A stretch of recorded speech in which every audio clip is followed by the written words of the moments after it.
चीज है, वो मजहब उसको उसकी इजाजत नहीं देता। नामो नसब जमीन के नस्लों में बट गए, आदम के बेटे कितने कबीलों में बट गए, आए हैं जब से पेश इमामत के मसल्ले, सिजदे हमारे कितने मरलों में बट गए। दे किस तरह से कौम को इल्जाम में गुम रही, जब रहनुमा ही कौम के फिरकों में बट गए।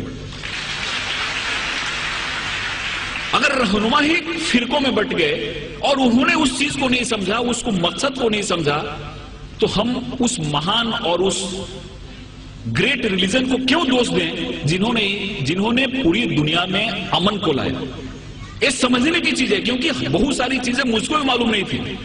मेरे भी मन में बहुत सारे मिसअंडरस्टैंडिंग थे। जब मैंने इस्लाम को पढ़ा और इस्लाम जानने वालों से चर्चा की, तो मेरे मन में बहुत सारे जो मिसअंडरस्टैंडिंग थे वो मिसअंडरस्टैंडिंग दूर हो गए। एक जगह ऐसी आयत आई है जहां पे कहा गया है कि इस दुनिया की कोई भी ऐसी जगह नहीं है जहां पे हमने अपने नबी और रसूल न भेजे। 1,24,000 हमने अपने नबी रसूल दुनिया में भेजे, जिसमें से 25 का नाम कुरान में आया है। दुनिया की कोई भी ऐसी जगह नहीं है जहां पे हमने नबी रसूल न भेजे हो, और पूरी दुनिया जो है वो खुदा की बनाई हुई है। इसलिए खुदा के लिए एक शब्द यूज किया गया है।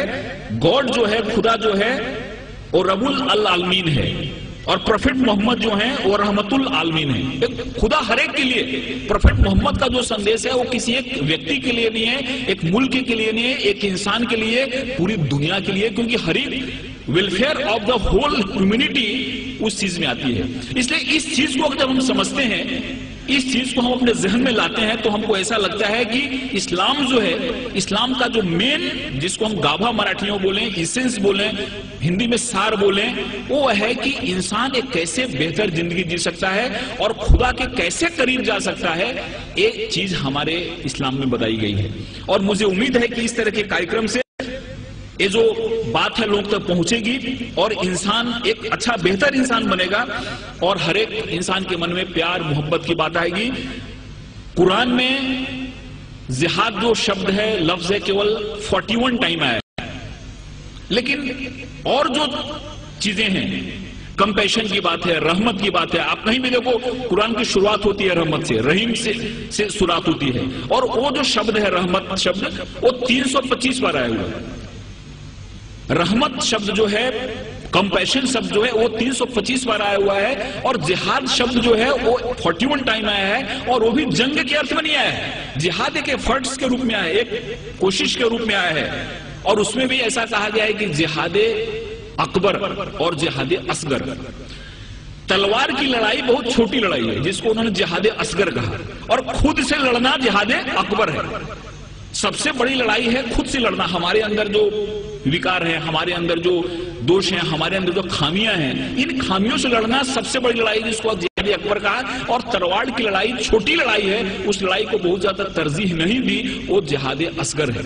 इसलिए बहुत ऐसी चीजें हमारे सामने आती हैं जिन चीजों से ऐसा लगता है कि इस्लाम ने दुनिया को क्या दिया, लेकिन कुछ लोगों ने जानबूझ के इसको फैलाया, कुछ लोगों ने समझा इसको नहीं, कुछ लोगों ने समझाया नहीं। और मुझे उम्मीद है कि जिस हिसाब से इस्लामिक रिसर्च सेंटर ने इस्लाम को बड़े ही साइंटिफिक ढंग से सामने लाया है, उनकी किताबें भी जो निकली हैं, वो किताबें जब कोई आदमी पढ़ता है तो उसके मन में एक सही पिक्चर आता है। कहीं भी किसी के बारे में नफरत नहीं, कहीं भी किसी के बारे में मन में विद्वेष या दुश्मनी पैदा नहीं होती। इसलिए मैं खुदा से दुआ करता हूं कि उनका ये जो मकसद है वो कामयाब हो, हमारे हिंदुस्तान में, पूरी दुनिया में अमन फैले, कौमी एकता फैले, कौमी आहंगी फैले। और इस शब्दों के साथ मैं आपसे विदा लेता हूं कि मोहब्बत से करो आगाज तो अजनबी भी करीब आते हैं।